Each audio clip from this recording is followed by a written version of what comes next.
Hello दोस्तों, good morning, नमस्कार। आप सबका स्वागत है Bhungu G S channel YouTube channel पर। आज बहुत सारे लोगों की ये क्वायरीज़ थी कि सेट की जो मेरिट है वो कैसे बनती है और कितनी मेरिट जो है वो इस बार जाने वाली है।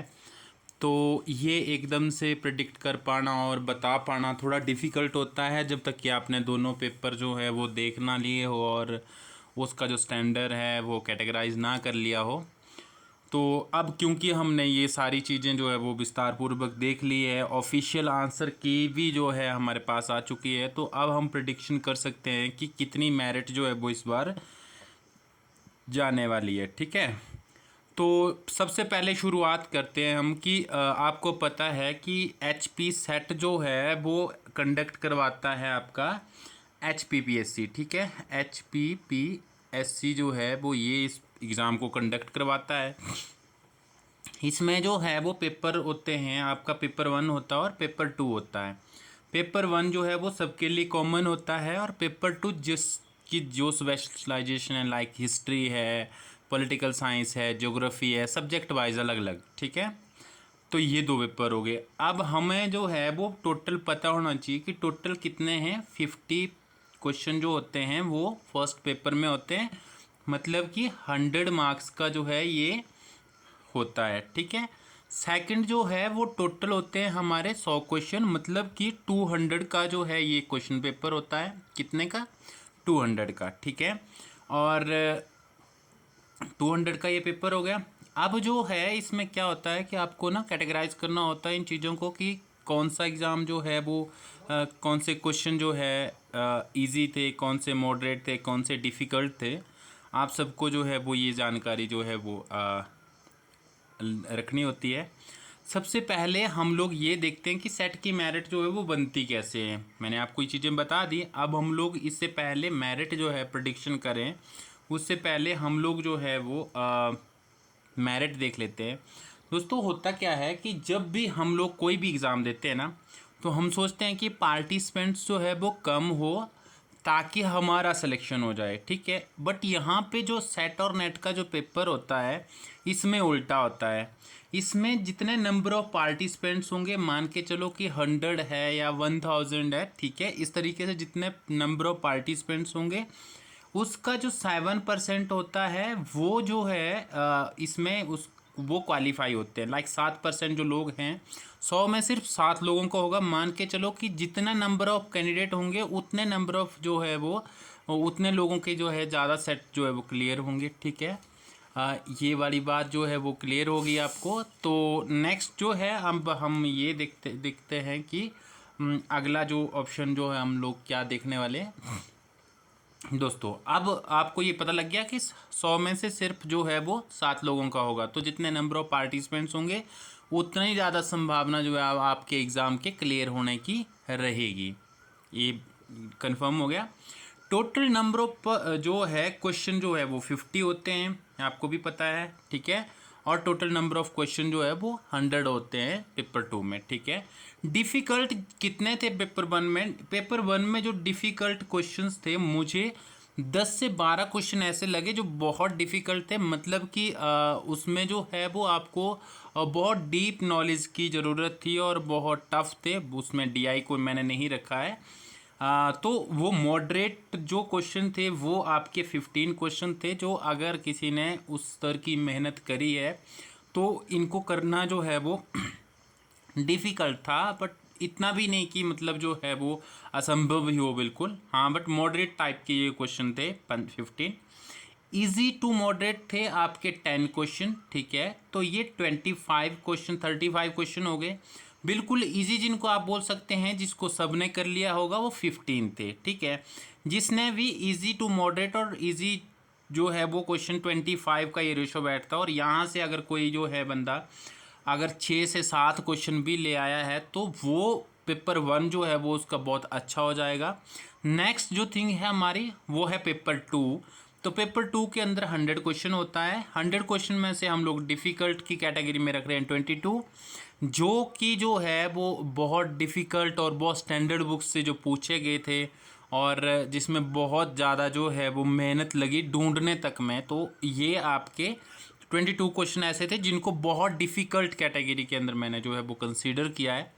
मॉडरेट जो है, मॉडरेट क्वेश्चन के अंदर जो है 28 क्वेश्चन ऐसे थे जो मॉडरेट थे, मतलब जिसने जो है वो स्टैंडर्ड बुक्स पढ़ी हुई है और उसमें भी अगर किसी का अच्छा अनुभव है और अच्छी स्मरण शक्ति है।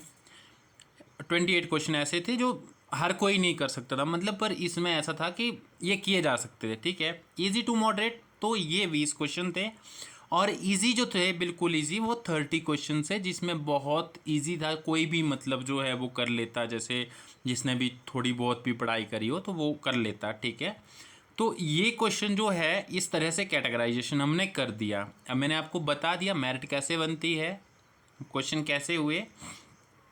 तो दोस्तों अब डिस्कस करते हैं मेरिट कितनी जाएगी।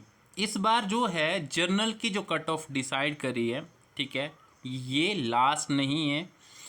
किसी के कम बने हैं तो घबराना नहीं है। मैंने पहले ही कहा है कि नंबर ऑफ कैंडिडेट कितने हैं उस बिहाफ पे जो है वो ये मेरिट जो है वो वेरी करती है। ठीक है, अगर नंबर ऑफ कैंडिडेट ज़्यादा है तो संभावना है कि ज़्यादा लोगों का नेट सेट होगा। ठीक है, अगर ज़्यादा लोगों का सेट होगा तो ऑब्वियसली जो है वो आपका नंबर भी उसमें आएगा। ठीक है, बट फिर भी हम लोग जो है वो एक अपनी तरफ से एक अनुमान लगा करके चल रहे हैं कि जिस तरह का क्वेश्चन का स्टैंडर्ड था उस तरह से हम लोग एक प्री एजम्पशंस जो है वो लेके चल रहे हैं कि जर्नल की जिसके भी 180 मार्क्स बन रहे हैं उसका बहुत इजीली क्वालिफाई जो है वो हो जाएगा।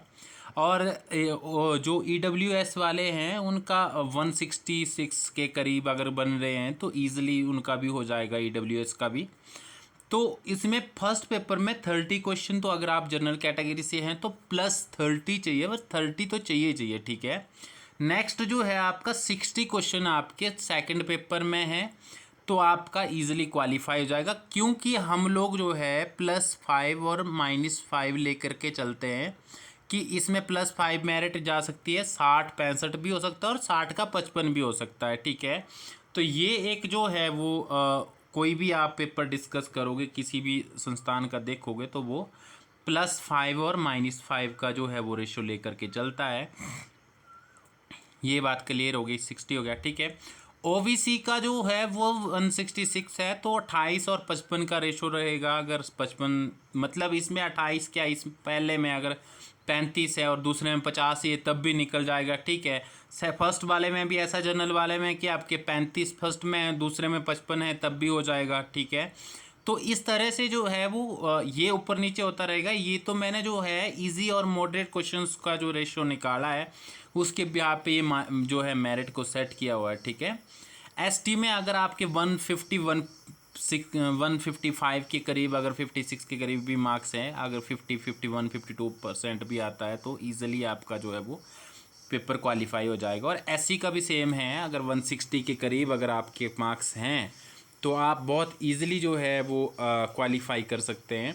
तो इस तरह से अगर आपके फर्स्ट पेपर में 35 से 40 भी हो और दूसरे वाले में कम हो तो भी आपका जो है वो मतलब आपका किसी भी जो है हिसाब से आपको इस टारगेट तक जो है पहुंचना है। अगर आप इस टारगेट को अचीव करते हैं तो डेफिनेटली आपका जो है वो सेट हो जाएगा। और क्योंकि ये मेरिट जो मैंने बताई है, जैसे मैंने बताया कि ST की 52 जाएगी तो 52 प्लस माइनस करके +5 प्लस -5 करके जो है वो आप इसमें भी कर सकते हैं कि 47 भी जा सकती है और 52 भी जा सकती है, मतलब कि इससे ऊपर नहीं जाएगी। जैसे 60 है ना, मैंने कहा कि अगर ये 60 से ऊपर नहीं जाएगी, 60 से 5% 2% 4% नीचे आ सकती है, 55 से 4% 2% नीचे आ सकती है, बट 55 से ऊपर जाएगी ये संभावना इस बार कम है। ठीक है, ST की भी है सेम 48 49 भी जा सकती है और 52 तो जाएगी, मतलब इससे ऊपर जो है हम प्रेडिक्शंस नहीं कर रहे हैं क्योंकि पेपर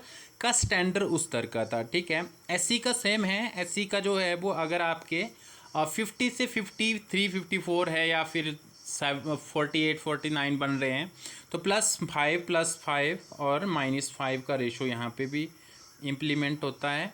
ठीक है, तो आपको इस तरह से इसको जो है वो कंसीडर करके चलना है। ठीक है, थैंक यू सो मच आप सबका। और दूसरी बात आप सबकी फरमाइश पे या फिर आप सबके बोलने पर जो है मैं आपके लिए वीडियो लेकर के आता हूँ, या फिर वही चीज़ें जो बहुत सारे लोगों के सवाल होते हैं उन चीज़ों को प्रोवाइड करता हूँ।